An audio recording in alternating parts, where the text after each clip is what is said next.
Hello and welcome to episode 44 of Handgun Radio. I'm your host, Ryan Machad from the wilds of central Maine, and this is your home for all the news, information, and discussion in the handgunning world. This week, myself and Weerd Beard of the Squirrel Report discuss the various handguns that were used in World War I and World War II, and we're also going to discuss a little bit of blackpowder revolver testing I did this weekend. So, as always, Handgun Radio is brought to you by the Firearms Radio Network, and Brownells helps make handgun radio possible. Selection, service, and satisfaction. Find it all at Brownells. If you're doing any shopping with Brownells, please use our affiliate link, handgunradio.com/Brownells, to help support the show. So how you doing, Weird? I'm doing pretty good. Been a long weekend. Awesome. It's good to have you back on. When did we have you on last? 2-3 shows ago? Yeah, thereabouts. Yeah. Awesome. So we'll start off here with the week in review, and then we'll talk a little bit about the black powder shooting. So I'll let you go first, Weird. What were you up to this past week? I was just running around. I had family down this weekend. Again, my gun usage over the last few weeks has just been terrible with the baby and all that. Most of my gun usage involves after the baby goes to bed, I sit down and watch people like Ryan Machad shoot various guns and say, hey, what's with that crazy shotgun? Why didn't it have a bayonet lug on it? Yeah, you are like one of the top commenters on my YouTube page. Oh, yeah. By the way, that is the reason why I have a Mossberg 590. No other reason. It is the one shotgun that comes out right out of the box with a bayonet lug. How can you not have a shotgun with a knife sticking off the end of it? Well, in the video, it was like I messed it up because the first time I said 590, and then at the end of it, I cut it out on the actual video that's up there. But I said 590, and I'm like, I don't even know honestly what the difference is between these. I don't shoot shotguns enough, so that is it. Really, the only difference is a bayonet lug. So a 590 and a 500. And I'm not talking about the A1s because they're a bit weird, but the essentially, a 500, you can build any 500 into a 590. It just involves strapping on all sorts of accessories like the heat shield and the bayonet lug and that sort of stuff. But all the internals are identical.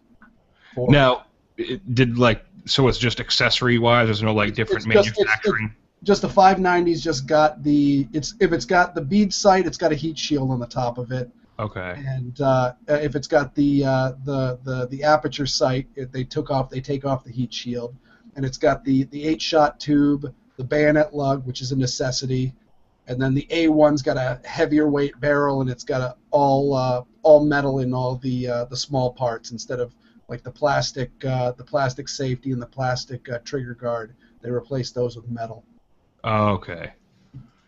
Excellent. I don't have one of those because I'm cheap, and I like you. I'm not a big shotgun shooter. I just wanted a shotgun I could stick a knife off the end of. Those are always more awesome, but you see the old World War I trench guns, and you're like, man, especially with those 16-inch sword bayonets, and you're like, man, I really want one of those. I draw the line at the pistol bayonet, though. I couldn't believe someone even put that out there. I've got a couple of them. Do they actually work?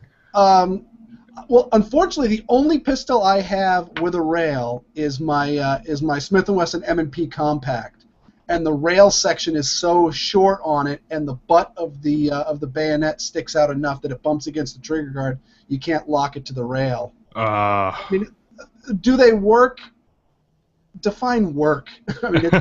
They're a novelty. It's really just there to raise pulses and make you look silly. Yeah, you know what's going to be work? Defending yourself when you get into a defensive encounter with that gun, and you have to say, why did you have a bayonet on a pistol? So they can't grab the gun. Yeah, to poke them when they try to grab my gun. Yeah, but they're a nice little utility knife. It's interesting. They're made by K-Bar, so. Well, so at least it's a good quality blade. Yeah. Excellent. Well, my week in review is pretty much the black powder, talking about the black powder segment. So I got to shoot the Pieta 1851 this weekend, and I got some pretty decent groups with it. Actually, there's a link in the show notes to a video that's over at the YouTube page that shows the test. And I basically had a box, like a printer paper box, and I painted a bunch of yellow squares on it. And I used a pistol rest, and I shot 3 5-shot groups from 25, and then the last 2 groups from 15 yards. The first group was okay. The second group was probably one of my best with any handgun, and the third one was abysmal. And really, I didn't even want to include it on the video, but I did for integrity purposes. And the blackpowder revolvers seem to be really sensitive to the powder charge, and that really seems to have a large effect on the accuracy that you can obtain. The nice thing is the single action trigger is wonderful for precise shooting. Pretty much on every shot, I kept my finger outside of the trigger guard as I cocked it, and then just you barely brush the trigger and it goes off. But the sights are minuscule to almost non-existent. And Weerd, like you said, you commented on it. I also used those paper cartridges that you saw. Those were more for convenience than anything. I know that there are other advantages when you make them a certain way, like you said, with some sort of like wax or lubrication, or some sort of like a sealant like boar butter. But just for me, the only thing was the charge was already pre-measured, and there was the ball right there, so all I had to do was just bite the end off, dump it in. I'm not having to, be out there measuring powder into the powder measure and dumping it in the chamber. I can just grab a couple of them and go. Yep.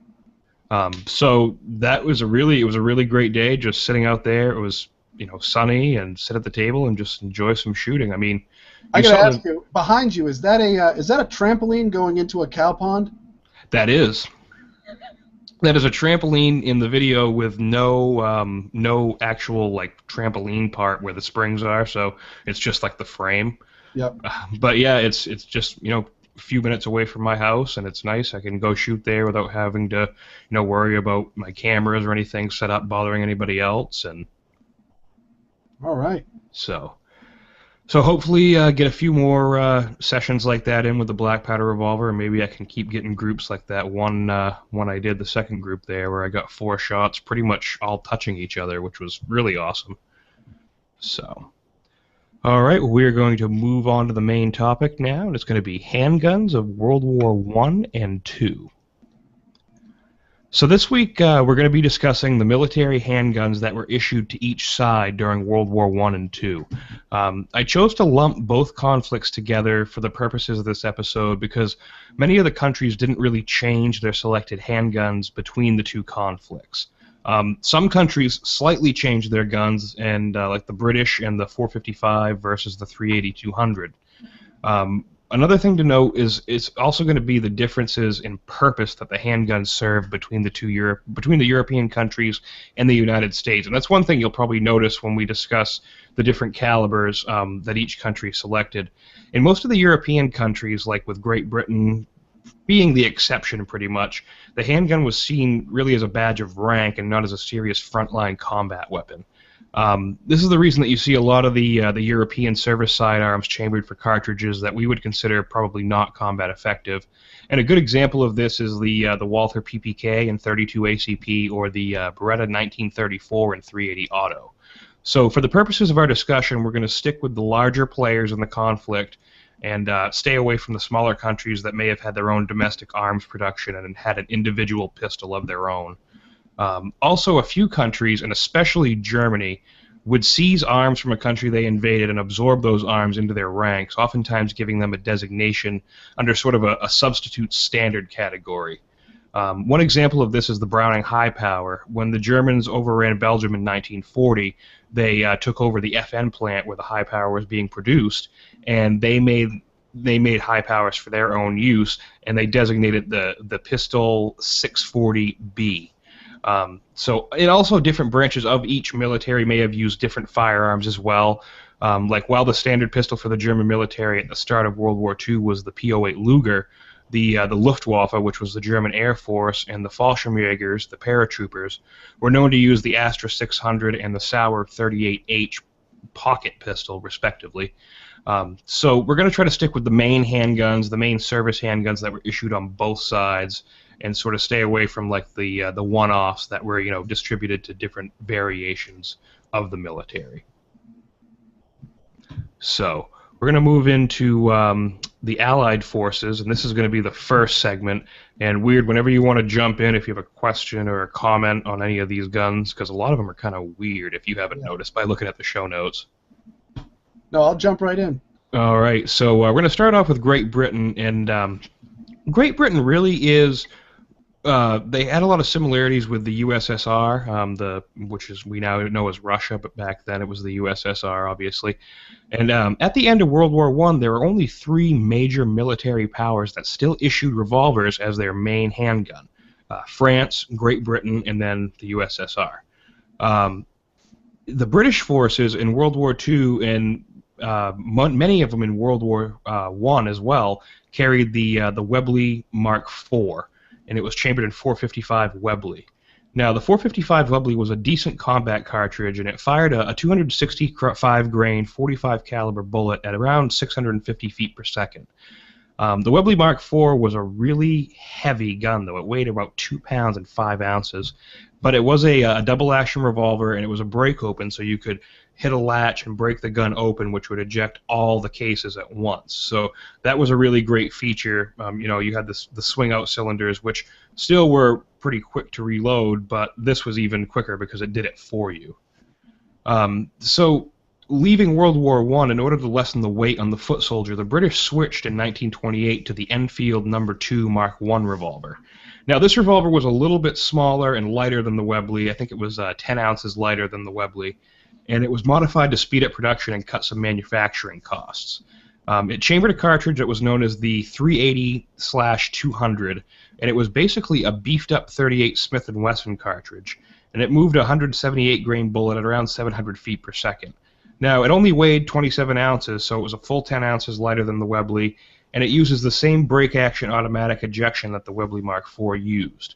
So, have you ever handled any of these revolvers, Weerd? I have not. The only neat thing I know about that is the 455 was chugging along so slow that they said that under the right lighting conditions, you could actually see the bullet in flight before it hit the target. I have heard that. If you look at the cartridge pictures, it's such a weird round because usually to increase weight on a bullet, you have to make it longer. You can't make it wider for obvious reasons. And so, but rather than having it inside the case, it's like you have this little short, stubby case, like a 45 caliber case, and then you have this absolutely massive bullet on the top of it. It looks so out of place when you see it. Yeah, and you want to wonder what that'll do ballistically speaking. I mean, you got to think that thing's going to want to tumble like crazy, and it's huge. Definitely. And then I guess the Brits had a problem when they switched to the 38-200 because the original loading, I think, was a 200 grain bullet, and it violated the Hague Convention on deforming slugs. So I think someone told them they couldn't have that round, and they had to modify it somehow. As if anyone pays attention to that stuff. I know, and now they do, of course. So now, not wanting to be outdone, though, on the semi-automatic pistol front, the British helped get some designers out of occupied Belgium, and they sent them to work in Canada at the Inglis factory. Now, the designers, including one Dudion Saïv, brought with them the blueprints for the Browning High Power and built them for the Allied forces. The British began issuing the 13-shot 9mm pistol to troops in March 1945, which was just in time for the last operations of World War II. The high power has the distinction of being used by both sides in the conflict, with the Germans utilizing the ones they captured when they overran Belgium, and mostly those were used by the Waffen-SS and the Fallschirmjäger, the paratroop forces. So the Brits did have a semi-automatic, but only till later on in the war. Have you had any experience with the high power, Weerd? Oh, of course. Yeah, I've shot several of them. Oh, I love the high power. It's one of my favorite semi-autos. I like the 1911 a little bit better. I don't know. It doesn't quite do as much for me as the 1911. Have you ever had ant? Please tell me you're getting that ant. I watched him go by. He's done. All right, awesome. Firm kill. Have you ever had any experience with the ones in 40, the Brownings in 40? I actually haven't shot one. I've got a friend who that's his carry gun, but I've never actually shot that. But it's such a heavy gun. I can't imagine it'd be that much different. Right. Well, that, and then I heard there were problems like later on when you had the hot 9mm ammo for like the sub guns, the Uzi 9mm ammo. That was cracking like Browning high powers. People were saying that you would go, overseas and see just baskets of cracked high power slides from using that Uzi ammo. Well, yeah, but that stuff was super crazy hot. That was only meant for that. I mean, that's one of those buyer bewares. That's like right. Taking a. Well, they always talk about the. We'll get into the TT-30 and the TT-33, but the whole using the Czechoslovakian stuff for the CZ-52. Which was considerably hotter. I've heard that you can have some real bad problems with that if you use it in the Russian guns or the Chinese copies. I noticed you included on the bottom here, the British section, that the Webley self-loading pistol. You want to tell us Yeah. about that? Yeah, I've never actually, yeah, I've never handled one of these either, but it's one of those like interesting little things. It's hideous. It's a T square with a great big handle off the top of it, and I don't think they made a whole lot of them. It's mostly what I hear about is for for collectors because they're really worth quite a bit of money for finding a good pattern of it. And it was a totally different cartridge. It was, let's see, what did I put down here for? It actually used the 455 Webley automatic, which is different from the 455 Webley revolver cartridge. It was rimless, and it was 224, and it was a jacketed bullet instead of solid lead, but it was also still chugging along at about 700 feet per second. Well, I heard about those. I saw a magazine, those surplus arms magazine that like Guns and Ammo will put out every now and then, and they were talking about one of these, and they were saying you can shoot 45 ACP in it, but it won't. It's oftentimes too hot. But the thing is, you can't find this 455 Webley self-loading ammo anywhere anymore. Yeah. So, going to move on from the Great Britain section and move into France. So, France is kind of, their situation with handguns was kind of weird because they started out really early on with a double action revolver. They actually adopted a double action revolver in 1873, which was the same year that we adopted the Colt Peacemaker. So you got to think about this. In 1873, we were issuing a single action revolver to our troops, and at the same time, the French were issuing a double action revolver, which had a 11 millimeter cartridge, which was so-so. It was going a little bit slow. The 45 Colt really kind of outclassed that one. But if they had chambered it in a more viable combat cartridge, it would have been an even better handgun than it already was. They kind of moved along, and in 1892 they adopted the Model 1892 revolver, which basically fired an 8 millimeter French cartridge. So they moved down in bore size. And the 8mm French cartridge fired a 128 grain bullet at 730 feet per second. It wasn't a very robust cartridge, a little bit more powerful than a 32 ACP maybe. It weighed in around 30 ounces, and it was a double-action revolver, and it had a swing-out cylinder which holds 6 rounds. One of the interesting features of the 1892 French revolver was actually that the cylinder swung out to the right. And a lot of people have thought that this was to allow the cavalry to reload the gun with the reins in their hand and not have to switch the hands when they wanted to reload the gun. The French had attempted to switch to a domestically designed and produced semi-auto, the Model 1935, commonly known as the MLE 1935. It's in 7.65 French long cartridge. But production couldn't keep up with the needs of the troops, and they continued to issue the Model 1892 revolver well into 1939. And then after that, the resistance fighters, after they were occupied by the Germans, the resistance fighters continued to use the Model 1892 in large numbers. Have you ever seen any of these, Weerd? I have not seen any of these. My experience with any real French military rifles are extremely small, which is too bad because you got a good joke for them.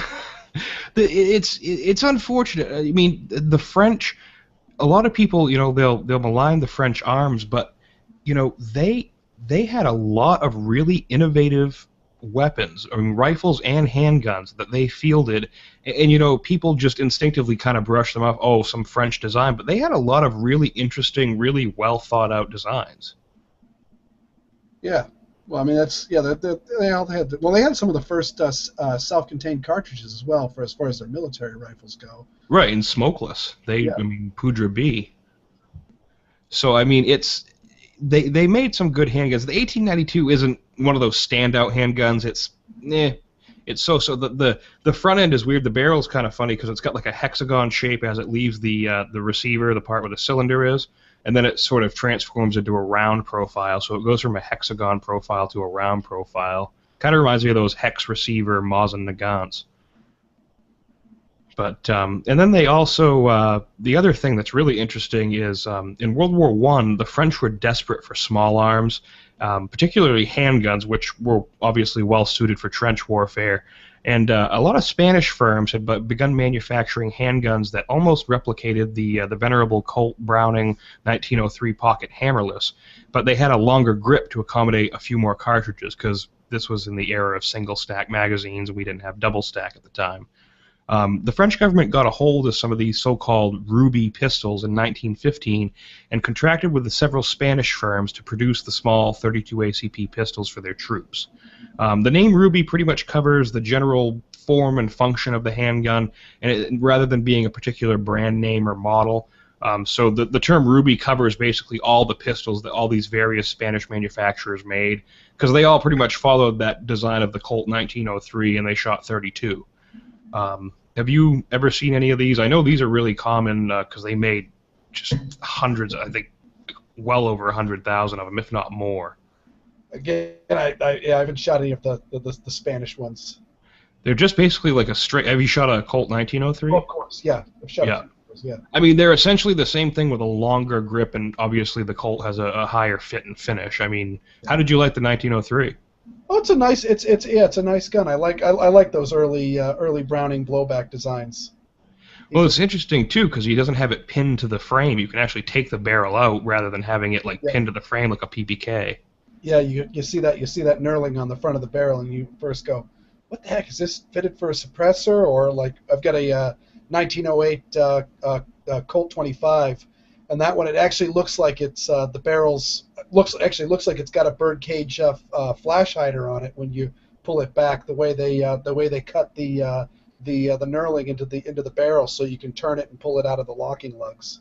That would be so cool having a suppressed 25. I just think that would be cool just because it would be so odd. Yeah, well, they made them. I don't think they were particularly common, but I've seen a few examples online only, but right where they added a little bit of a longer barrel and put some threading on it, and it's gonna be a good little assassin's gun sort of idea. So moving into this next one, you have to have shot to have shot one of these, Weerd. Everyone has shot the Nagant revolver. Okay, so if you didn't realize, we're moving into USSR, nowadays Russia. The USSR followed a similar pattern of the British Army, sticking with the revolver for the majority of both conflicts before switching to a semi-auto pistol. The USSR switched much earlier than the British Army, but they still used revolvers right until the end of the war and beyond. So the USSR, and everybody really knows this gun, you see them in the surplus catalogs. Well, not so much anymore, but you used to see them quite a bit for ridiculously low prices. It's just they're trying to give them away. Right, pretty much. And these are the much-loved Nagant 1895 revolver. So with a trigger pull like a staple gun and a cartridge that would annoy a fly, the Nagant used a 7.62 cartridge that was seated well below the case mouth, pretty much like a deep-seated wad cutter, almost one probably seated way too deeply. And the bullet helped create a gas seal, along with the unique mechanism of the gun which cammed the cylinder forward for every shot. The 1895 Nagant, the 7.62 cartridge, launched a 102-grain bullet at 900 feet per second, which wasn't very effective in combat. It has the distinction of being the only revolver that can be effectively suppressed due to its gas seal operation. And the Russian NKVD, which is like the government police force, the enforcers, so to speak, put this to good use in the 1950s. So, Weerd, what have your experiences been with the much-loved Nagant revolver? Well, one thing that's neat about it is that it's a 7-shot, and I'm always in love with revolvers that hold anything but 6.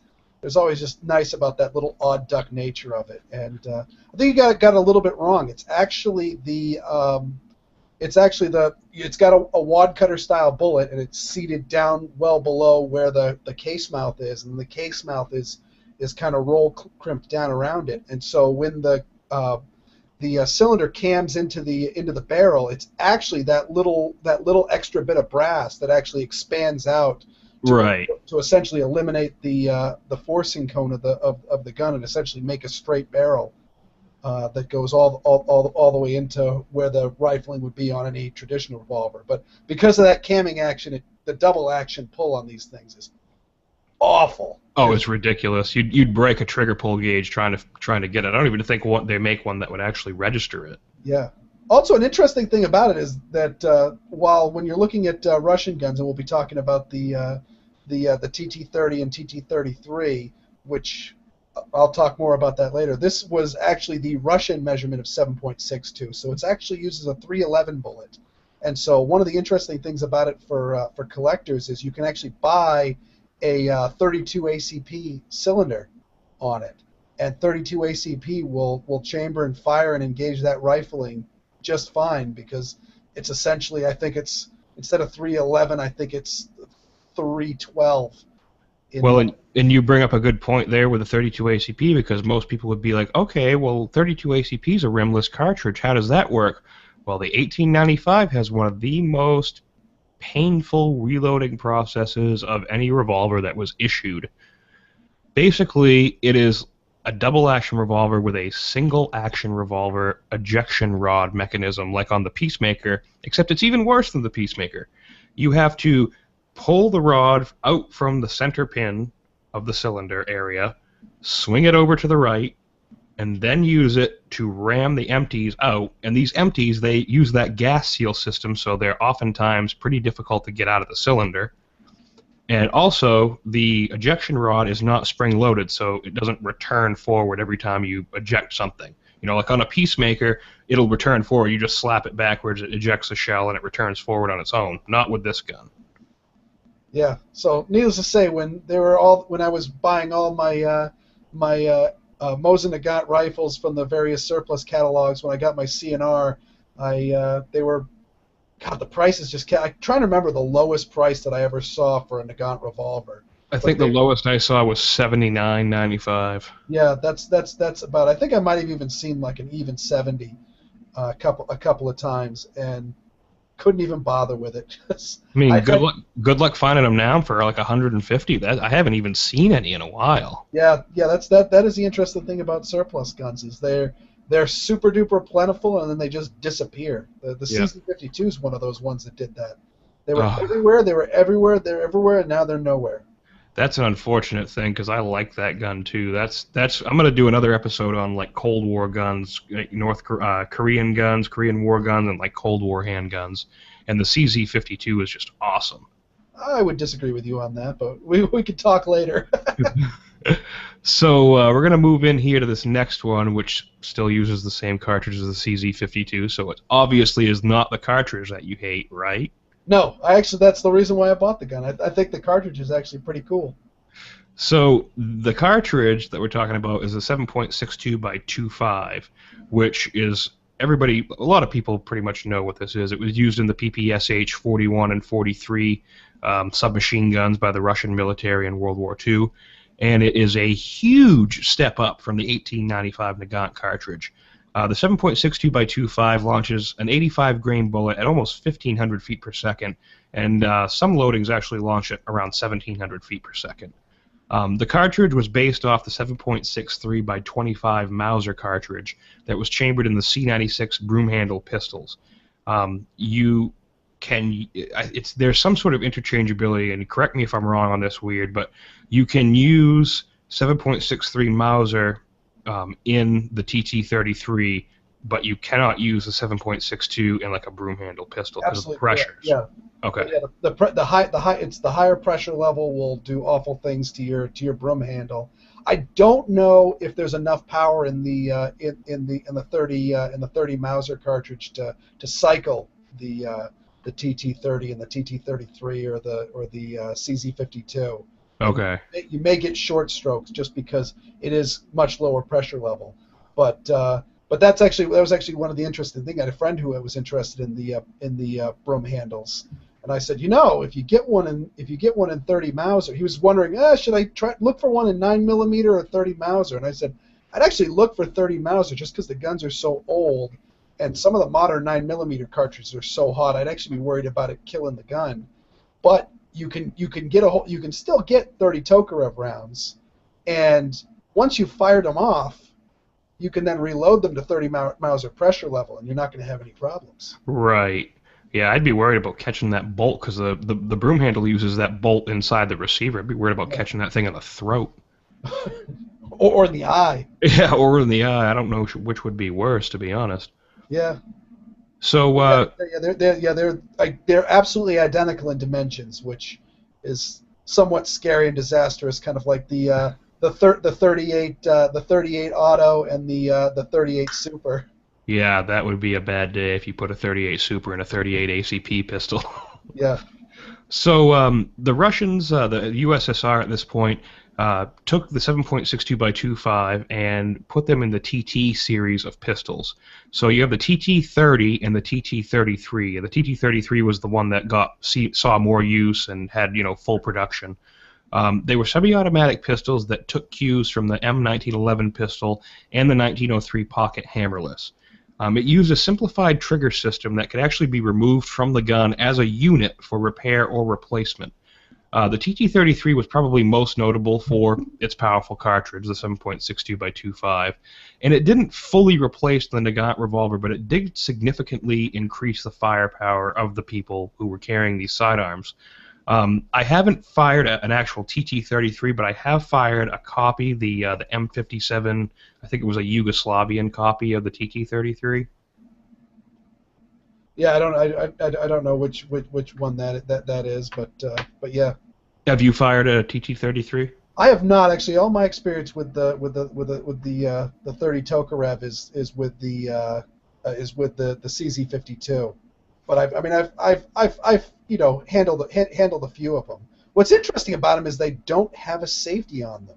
Single action trigger, heavy single action trigger, but no safety. And I'm actually not exactly sure how they were meant to be carried, and if they're probably back then everybody carried with the chamber empty.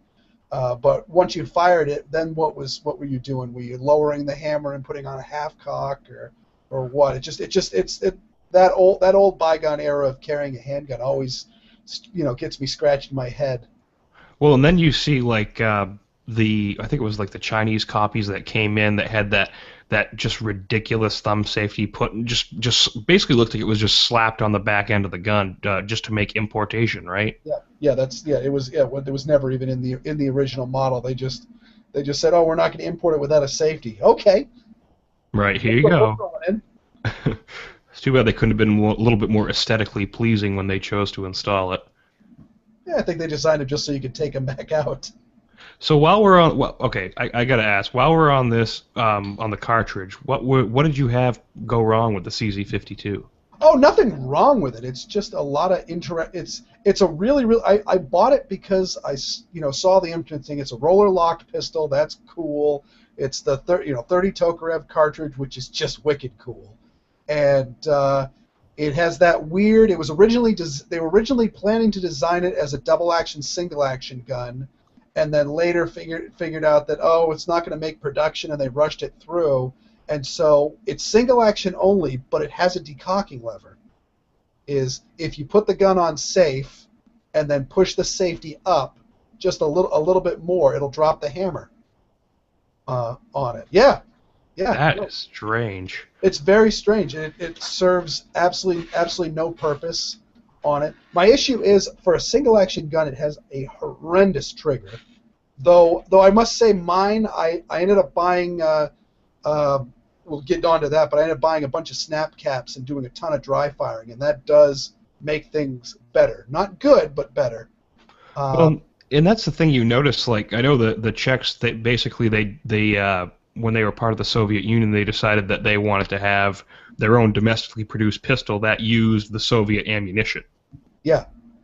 And if you look at these guns, like you look at the TT-33, and the grip angle, it's more it's almost like a T-square, like you said with that Webley handgun. Yeah. The CZ has a little bit better grip on the back of it. It sort of looks like a Walther P38 grip. Yeah, but you can't get your hand up high on it. It's got that weird hump underneath where the hammer is, and I don't really know where that is, but that gun's got a lot of flip to it, and gripping it as low down as you can, it definitely makes the recoil more punishing than it needs to be. Like, how was it, like, on the web of your hand? Was it real painful to shoot? No, it's just got this weird round. If you look at a picture of one, it's got this weird rounded hump that leads up to where the hammer pivot is, and it's just you'd think that I've never taken one apart enough and looked at like diagrams to see exactly what's in that hump to know if it's necessary for protection or not. But you would think that'd be a good place to undercut it so you could get your hand up in there. Right. You know, sort of idea. It just has a very, very high bore axis for a gun that's got the recoil spring around the barrel. It should fit real low in your hand, and you know, the slide's very, very slim and very, very streamlined. It's a very neat looking gun. But it's just got a bunch of I consider it like a bunch of mistakes rounded up into what is otherwise a good gun. It's got a crazy powerful action.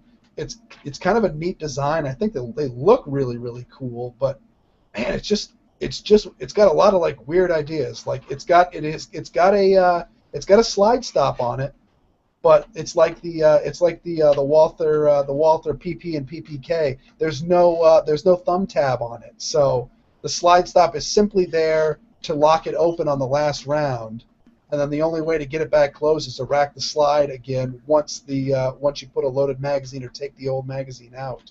Right. They're just weird guns. It's disappointing because, I mean, the cartridge, you know, like we said, I mean, you know, if you ever shot the 7.62 by 2.5, you know it's good for shooting things as well as igniting your campfire. Oh, yeah. No, big old fireball off of it. It's loud. I can't imagine shooting that gun out of that PPSH 41 with that 75-round drum magazine or 71-round drum. Oh, yeah. On full auto. That would be awesome. Well, the only interesting thing about it is, though, that the round is so damn small and it's going so fast. I know I've heard people that have set up some bowling pins on a table and shot it with a CZ52, and at first they thought they were missing, but instead the rounds were going so fast that they were just sailing straight through it, and it wasn't even making the bowling pin move. I remember hearing that some of the rounds would pierce the helmets. You know, like a 9mm or a 45 might not pierce a standard GI helmet, but a 7.62 by 2.5 would. Oh, it definitely has a lot of armor penetrating capabilities. Actually, there's a website called the Box of Truth.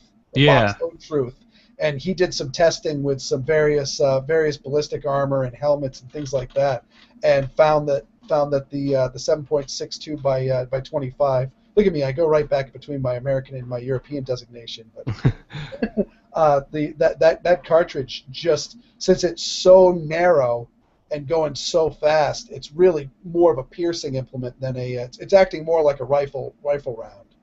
But again, it's only a 90 grain 308 bullet. Right. I used to read the Box of Truth all the time, and I remember like when his co-writer or the co-author T-Man, he passed away. That was really unfortunate, and I haven't seen much that he's updated lately on the website, but it's still a really great place to go visit and see different like penetration tests with different guns, different types of ammo. Even like, you know, he does rock salt in the shotgun. I mean, little bit of an aside here from the topic, but it's a really cool place to check out. So we're going to move into the last category under the Allied powers, and then I'll probably have you take over the Axis powers if you don't mind, Weerd. Well, I can mess around with that a little bit. All right, so we're going to finish off here with the United States. So the United States, unlike a lot of the European countries, saw the handgun as a viable combat weapon. The U.S. issued the well-known M1911 pistol and 45 ACP from 1911 all the way up to right around 1986. The 1911 has been covered as much as any one handgun can be covered. But it served well in the military, it fired a hard-hitting and proven cartridge, and it was accurate and pretty controllable. You know, hand size could be a problem. It is a big handgun. It's not a small handgun by any means. Obviously, Weerd, you are a 1911 fanatic. I've actually never had any experience with one, never handled one. What? No. What? It's my daily carry gun.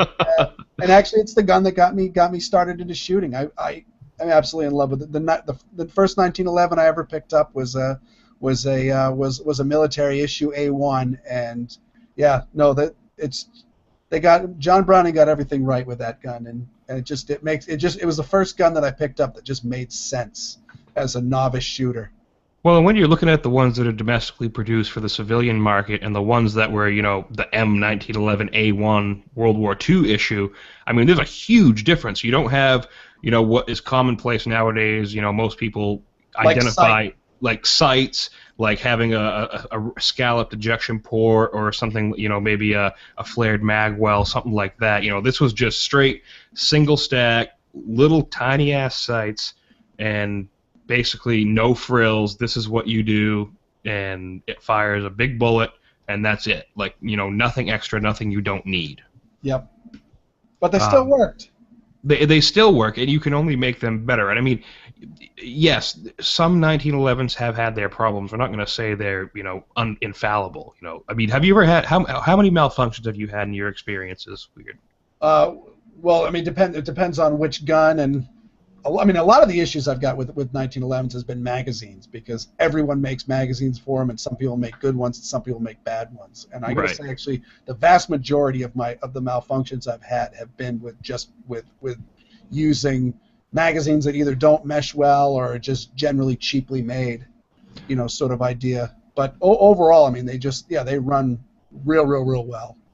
Well, and like that's really the heart of pretty much any semi-automatic pistol is a good magazine. If you have a great pistol with a crappy magazine, you're probably going to have malfunctions. I mean, that can be like the number one. That should be the first thing you look at when you start having a lot of malfunctions. Is like, okay, if it's not the ammo, is it the magazine? Yeah.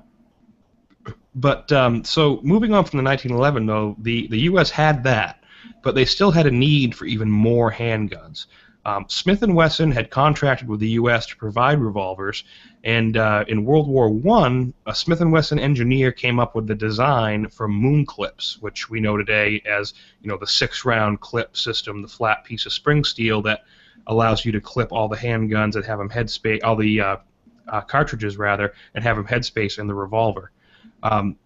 In the beginning, though, they were half-moon clips. They were 3 rounds each. I think they even made some that were with 2 rounds. Yeah, they definitely made some 2-round ones. Right. Yeah. Just but basically the most ubiquitous one was the half-moon clip with 3 rounds, and the rounds actually clip to the inside of the clip rather than the modern ones, which clip to the outside and are much easier to unload after you're done.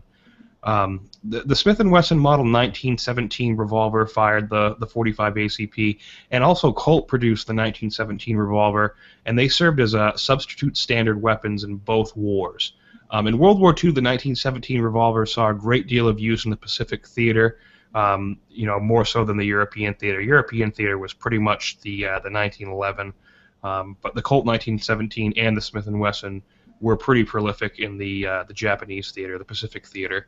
Have you ever seen any of these? I know these are huge handguns. I've seen quite a few. I've shot some of the Colt versions of them, and yeah, they're cool guns. They're massive. They're great. Yeah, I mean they're the size of a .44 Magnum.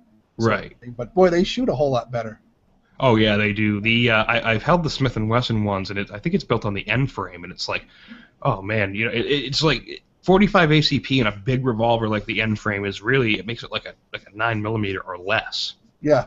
Yeah, they're real easy to shoot. Also, another interesting fact is there's also you'll see it all in a lot of handgun reloading guides and all that. I've never actually seen a cartridge face to face, but they made the 45 auto rim, which was essentially a 45 ACP with a rim on it, so you could load it and eject it like a standard revolver round, but it was a 45 auto cartridge. Those are really cool. I have seen those I've seen empties. I haven't seen a loaded round. It looks like a really short and stubby revolver cartridge. It's kind of funny actually. And I don't know if it was the Smith & Wesson or if it was the Colt, but I know one or the other. One of them had a stepped chamber, so the cartridge would headspace on the case mouth. I know the Colt I shot. The guy that lent it to me. It was at a blogger shoot, and he said, "Yeah, give this a try." And I said, "Oh, I don't have any, I don't have any moon clips." He said, "Yeah, you can just drop them in." So it was the Colt definitely had it, and they did eject. That it wasn't very clean or easy, but it definitely got me the experience of shooting it. Okay, so I think maybe it was Colt when they started producing the 1917. They didn't put the step in the chamber, and then they realized that Smith did it, so on later production they did put it in. Okay. I think that may have been the case. I'm pretty sure, I'm almost positive Smith & Wesson did the stepped chamber from the beginning because they wanted the person to be able to fire the gun in an emergency if they didn't have a moon clip. They just had loose rounds. And I think Colt was like, oh, we got to do that. So I'm pretty sure it was the Colt that didn't do it at first, but they did it later on. But really interesting revolvers, really basically ignited the whole moon-clipped auto pistol cartridge in a revolver craze that we see now today with the Smith & Wesson 929, a pretty awesome gun in my opinion. Yeah, that is a neat gun. So we're going to move into the Axis powers, and I know, Weerd, you posted quite a bit here, so why don't you start us with Germany? All right, and I'm gonna say I am ashamed of this, but the first one we're gonna talk about is the Luger P08, and I have never actually shot one of these. I've handled a few, but I've never actually shot one, and it's one of these things of this is a crazy collector's gun, just because of all the different variants of it, and the big reason for it was that these things were heavily hand fitted, and the parts were all serialized to the guns, and I believe even the magazines were serialized to the gun, though I think the magazines interchanged pretty well.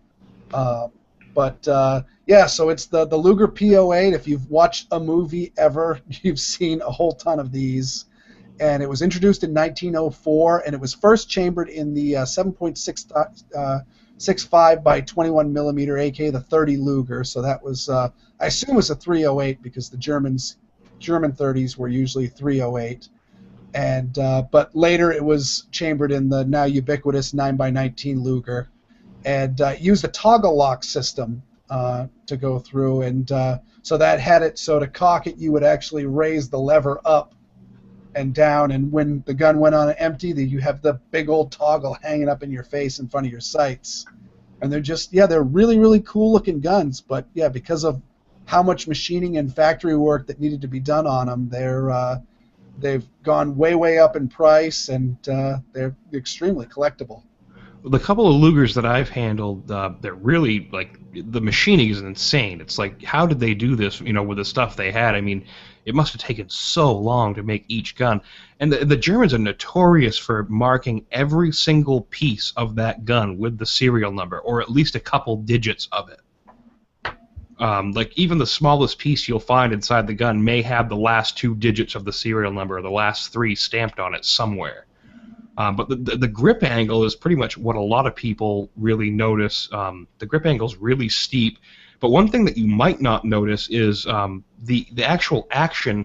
It moves back. To disassemble a Luger, you have to actually press the barrel down on a table or something to relieve some of the pressure off of the recoil spring to actually get the whole thing apart. And it's like a jigsaw puzzle getting the thing apart. Yeah, that's interesting. It's weird. If you look at a video, you'll see the guy, he'll like press it on the table and slide the little square piece off, like a square panel on the left-hand side of the gun, and he'll slide that off, and then there's a whole. I can't even remember the whole process, but it's crazy. It's way more than any like auto pistol today. What another interesting thing about it is the I don't know if it's the trigger bar or whatnot, but when you take the upper assembly off, you still have a fully functional gun. Right. It doesn't actually need the trigger mechanism. It's not like like your 1911 or just about every other gun where the key components are all there's key components down in the lower half and there's key components on the upper half, and when you take the two apart, it's essentially now just a paperweight. But the Luger, it was striker fired, so you could manipulate the trigger bar and let that striker go forward and touch the gun off, which I would hate to hear if somebody found that out the hard way. I did see someone who was doing it on YouTube where they put a primed but unloaded cartridge into the chamber and touched off the cap inside inside the gun with just the upper receiver. That kind of reminds me of the one we'll talk about here when we talk about Japan. The Type 94 had an exposed trigger bar on the outside of the gun that you could press and set it off. Oh, that's cute. Yeah. So we're going to move on to the Walther P38. So what's this one? This is actually one that's kind of inspired some modern guns, right? Yeah. This is a neat gun. Actually, this is one that if it wasn't for the fact that my buddy offered me a good price on that Smith & Wesson 9 compact. I actually had the money set aside, and I was going to be buying a Walther P1 with it because they're all CNR eligible. And yeah, it was essentially a cheaper replacement for the Luger because of all of the hand fitting and manufacturing costs and all that. It just wasn't doable for the German forces, and so they moved on to this gun. And I think they were probably serving about at the same time for a long time because I think they kept the P08s in service for as long as they could. But this one, I like to refer to it as essentially a single stack version of the Beretta 92. It isn't quite like that. There's some major differences in it, like with the way the recoil spring works and things like that, and actually how the trigger block safety works on it. But overall, it's very, very, very similar to the Beretta 92 in the fact that it uses the Walther locking block design. So you've got the barrel stays on the same plane of firing in the recoil process, and then the locking block drops down into the frame and locks the barrel in place, and then the slide continues on its recoil and then goes back. So, I don't know.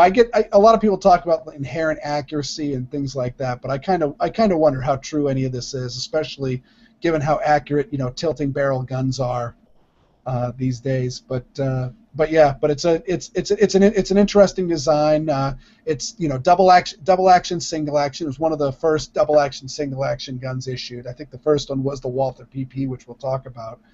But it had the slide-mounted decocking lever, just like the Beretta 92, and unlike the Beretta 92, which I don't have a lot of experience with the Beretta 92 either. But this one, it had your standard issue firing pin block, the little piston that would move up and block the travel of the firing pin, and when you would hit the safety lever, it actually it drops the hammer as if you had pulled the trigger, except for with the trigger not being to the rear, that firing pin block's not moving, and so it's just slamming that hammer down on the firing pin, and the firing pin's transferring the energy to the frame through that firing pin block. And so I've actually heard from some collectors that if you do have a Walther P38 or a P1, it's better to thumb the hammer down.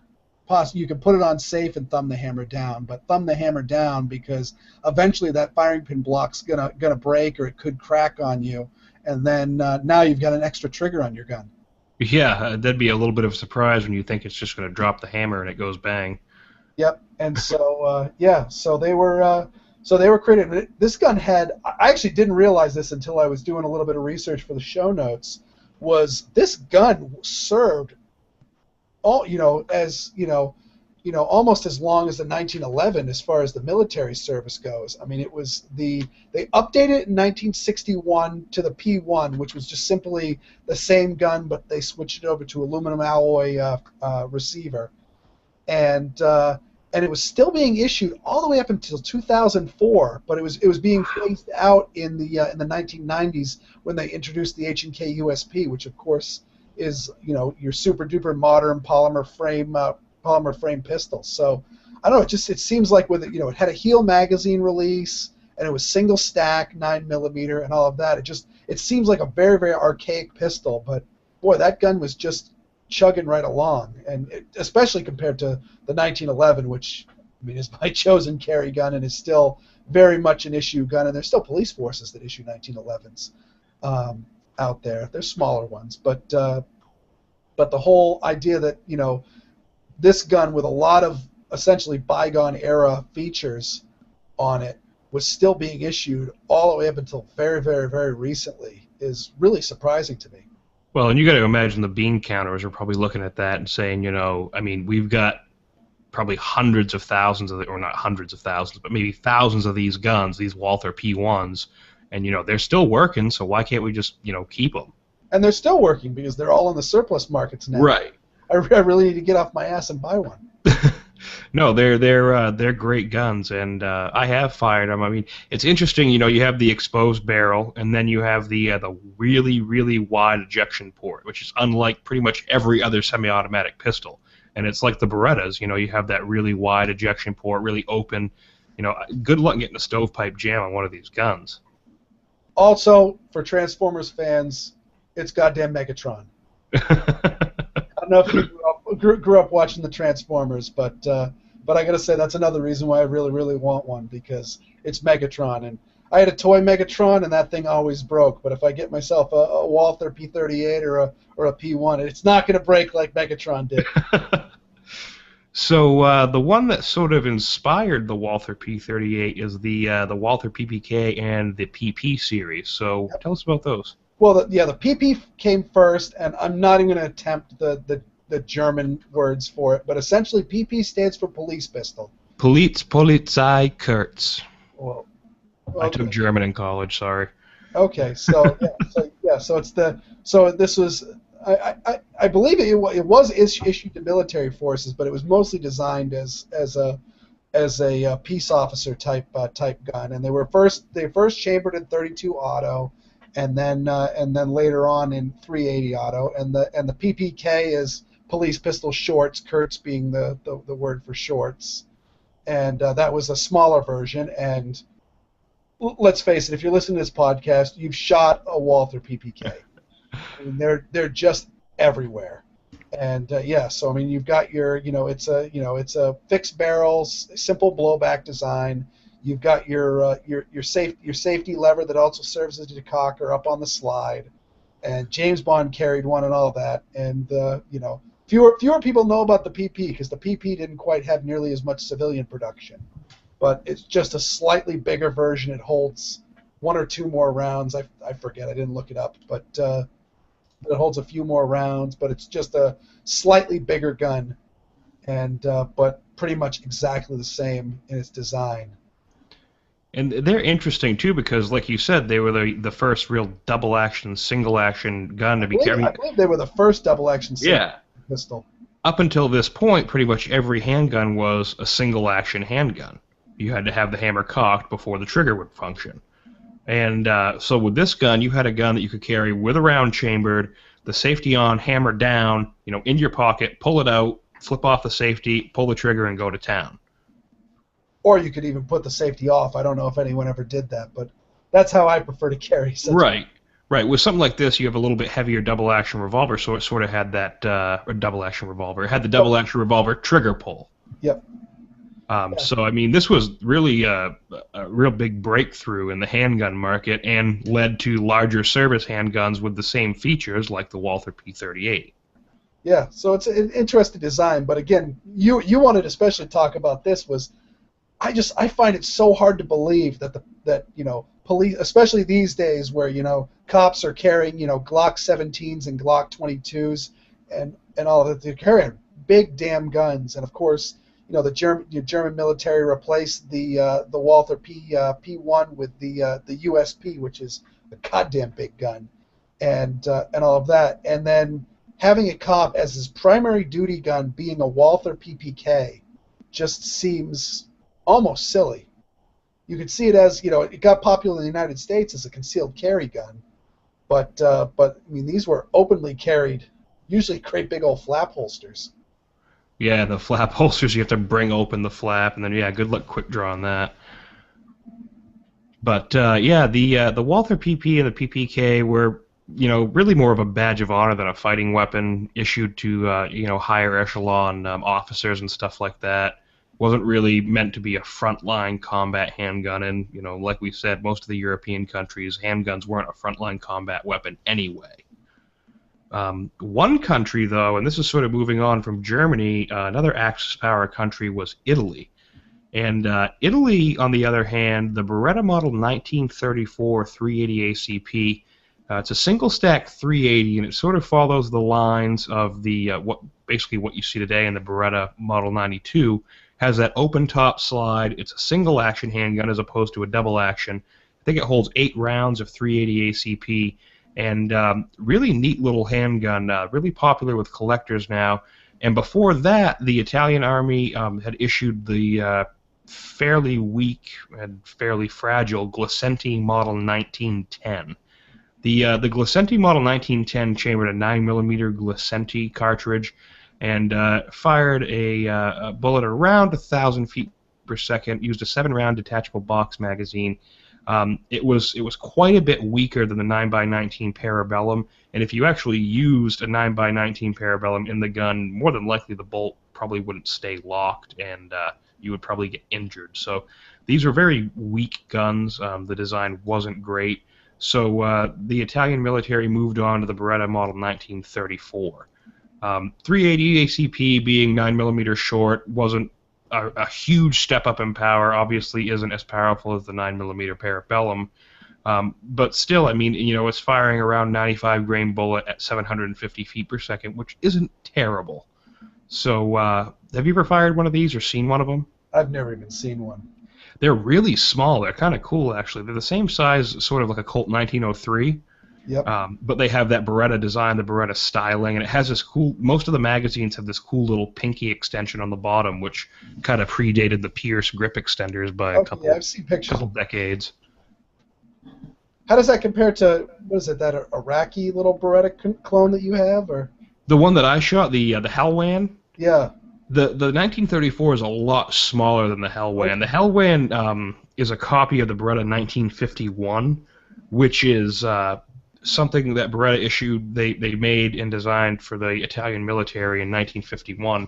It's a single stack 9mm. The 1951 has a lot more in common with the Beretta 92 than the Beretta 1934 does. Okay, that's good. That's got a locked action. Yeah, it uses the same locking block system as the Walther P38, actually. Okay. And then I think the 1934 is just a straight blowback. I don't think it uses the locking block mechanism, but I may be wrong. No, I think most of the Beretta. I've never heard of a Beretta using a locked action for a 380. Because I'm not sure. Actually, I should have researched that a little bit more before we had the show here. I'm not sure. I haven't actually. That's one of the few I haven't actually taken down. Was the 1934? I think we can bet on it. Yeah. So moving on to our last one here before we head into the wrap-up section is Japan, and as we all know, Japan generally did not have the best handgun choices for World War II. World War I, they had the Japanese revolver, which chambered like a 9mm Japanese cartridge. We talked a little bit about that with Ian McCollum from Forgotten Weapons on that episode. But the main handguns that were issued during World War II, however, were the Type 14 Nambu and the Type 94 Nambu. Now, the Type 94 Nambu was the one we were talking about earlier, who had that absolutely horrifying exposed trigger bar that you could depress without touching the trigger and set the gun off. Have you ever read up on these at all? I've read a bit about them. Yeah, we're ugly. They're probably one of the ugliest handguns on the planet. Beyond ugly. The thing makes a high point look positively svelte. I would agree with that. It just looks. They look svelte. They're nice and slim, but they look kind of anorexic. They look like a Buck Rogers ray gun. They have this weird small grip, and then this just huge top end. But the really terrifying part was there was this exposed trigger bar on the left-hand side. And basically, if you pressed onto that trigger bar, the gun would discharge without you pulling the trigger. Yeah, so I've heard that. Yeah, that's the side that's going to be pressed against your body. So right. Goodness, somebody bumps you in the hip. The cartridge it fires is the 8x22 Nambu, and it's a rimless bottleneck handgun cartridge. And most of the Japanese handgun cartridges, basically, which were the 8mm Nambu, were all bottleneck. It was chambered in the Type 14 and the Type 94. We'll talk about the Type 14 in a second.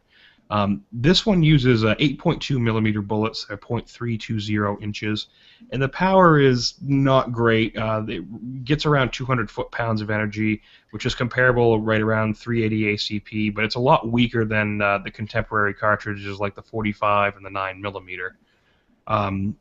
After World War II ended, 8mm production pretty much ceased.